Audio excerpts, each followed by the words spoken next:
Well, it's very nice to be back here at the Sadlin Arena for the annual Blue-White game for 2024. As you see, players doing the handshake as the game has just wrapped up. I want to do a quick recap video, kind of get back in the swing of things here on the channel as we get set for the 2024-25 season.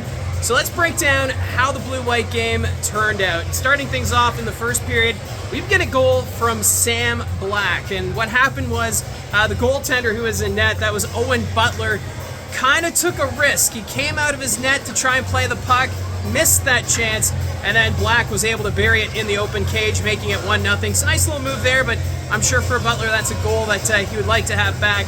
After that, Riley Patterson would get on the board, and with that one, it was a power play goal. Grayson Tiller was in the penalty box, so Team Blue looking pretty good at that point to tie the game at 1. Not long after, Kyle Morey making a 2-1 score.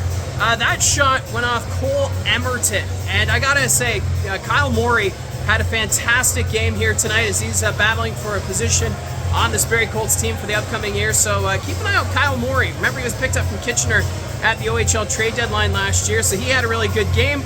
After that, Carter Lowe would make it a 3-1 score, and that was after Kyle Morey had a breakaway, and the shot was stopped by Hrebeck, and then Carter Lowe right there, Johnny on the spot, making it a 3-1 score. So Team Blue in front.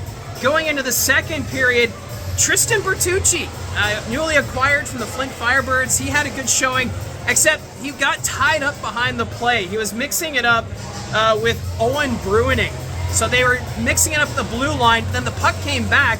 So Tristan Bertucci, the defenseman, got a breakaway. Nice move, tucked it through the goaltender's 5-hole, and that made it a 3-2 score at that point. I think Barrie Colt fans are going to be excited about Bertucci, although there could have been penalties on the play. It's the Blue-White game. Some penalties were called, but that might have been one of them.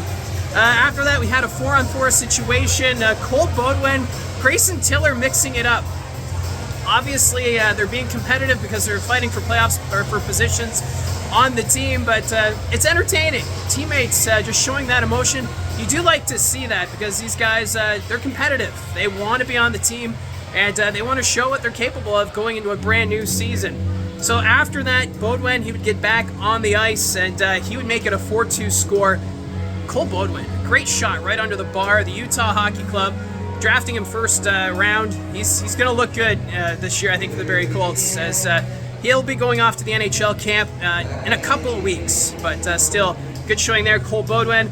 After that, Ty York, he would get a tip, making it 5-2, and Xavier Beauchamp, I like saying that name. He had a good game here tonight for the Barrie Colts, but he ended up taking a delay of game penalty, and as a result, Brad Gardner, another new player on the Barrie Colts, able to capitalize with a buzzer beater at the end of the second period. So at that point, the Team Blue well in front.